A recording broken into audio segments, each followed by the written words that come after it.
अभी हम सभी लोग जानते हैं कि माता रानी का पर्व चल रहा है, नवरात्रि का पर्व, जिसे पूरा भारत धूमधाम से मना रहा है। बड़े हर्षोल्लास और श्रद्धा भक्ति भावना से माता रानी की सेवा में लगे हुए हैं।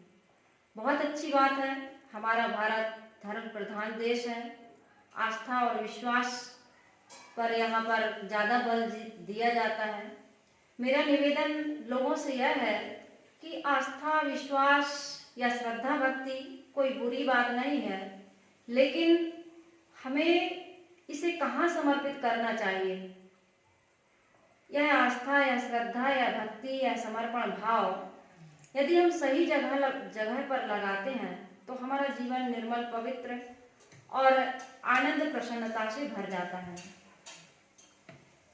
व्यक्ति दुर्गा की मूर्ति हो, गणेश की मूर्ति हो, राम, कृष्ण, बुद्ध, महावीर, किसी की भी मूर्ति हो, व्यक्ति स्वयं बनाता है और उसकी पूजा, उसकी प्रार्थना, उसकी उपासना स्वयं करता है, उनसे भोग और मोक्ष मांगता है।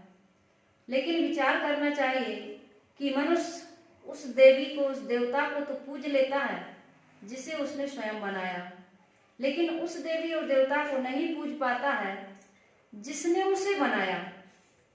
मनुष्य को किसने बनाया? प्रत्यक्ष रूप में धरती के भगवान, ये माता पिता हैं, ये मनुष्य हैं, यही देवी देवता हैं। प्रथम दर्जा तो माँ को दिया जाता है और माँ एक ऐसी देवी है जो 1 दिन, 2 दिन या 2-4 महीने की बात नहीं, बल्कि 9-9 महीने तक बच्चे को गर्भ में रखती है और अपनी पूरी जिम्मेदारी के साथ अनंत कष्ट को सह करके बच्चे को अपने गर्भ में धारण करने के बावजूद फिर क्या करती है?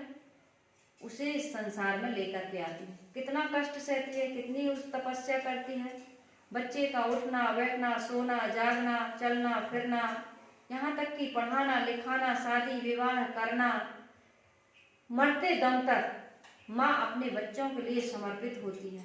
चाहे कितना भी कष्ट आ जाए, बच्चा चाहे कितना भी दुराचारी निकल जाए। हम लोग दुर्गा जी की आरती में गाते हैं ना, पूत कपूत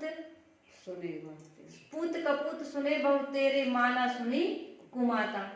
माँ अपनी संतान पर कभी कुदृष्टि नहीं करती, कभी नफरत नहीं करती, कभी उसका तिरस्कार नहीं करती, कभी त्याग नहीं करती। लेकिन बच्चे अपने माता पिता को भूलकर यदि अन्य देवी देवताओं को पूजते हैं तो उनकी पूजा, उनकी प्रार्थना, उनकी उपासना कभी सफल नहीं हो सकती, ऐसा मेरा विचार है। इसलिए मेरा निवेदन है कि घर के देवी देवता तो असली देवी देवता ये माता पिता हैं, परिवार के लोग हैं, समाज के लोग हैं। इनका हम आदर करना सीखें, इनकी कद्र करना सीखें, इनको इज्जत देना सीखें, इनका सम्मान करना सीखें, इनके साथ ईमानदारी का व्यवहार करना सीखें। इनके साथ यदि भाईचारे और प्रेम का व्यवहार करना हमें आ गया तो यह समझ लीजिए कि हम असली आस्थावान हैं, असली धार्मिक व्यक्ति हैं। एक छोटा सा बच्चा, 9 साल का बच्चा देखता है कि मेरी माँ पिता के मर जाने के बाद बहुत कष्ट सहकर मुझे पढ़ा रही है, घर का खर्च चला रही है और अपने पैर में स्लीपर भी पहनने के लिए वह नहीं जुटा पा रही है। बच्चे को बड़ा दुख हुआ और बच्चे ने संकल्प लिया कि मैं अपनी माँ के लिए स्लीपर जरूर खरीदूंगा।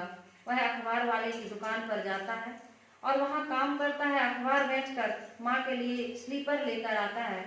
जब माँ पूछती है कि यह स्लीपर तुम्हें कहाँ से पैसा मिले, कहाँ से खरीद कर लाए, तो बच्चा कहता है, माँ अखबार बेचकर मैंने तुम्हारे लिए पैसा इकट्ठे करके यह स्लीपर लाया हूँ। माँ, इन स्लीपर को तुम पहनो, मुझे बहुत खुशी होगी। माँ खुश होकर आशीर्वाद देती है, बेटे जिस अखबार को बेचकर तुमने मेरे लिए आज स्लीपर लेकर के मेरे पैरों में पहनाया है, मेरा आशीर्वाद है कि इन्हीं अखबारों में तुम्हारा नाम बड़े बड़े अक्षरों में, मोटे अक्षरों में छपे और पूरी दुनिया तुम्हें जाने। एक दिन तुम्हारा नाम इतना रोशन हो कि तुम्हें किसी चीज की कमी नहीं होगी, किसी चीज के लिए तुम मोहताज नहीं होगे।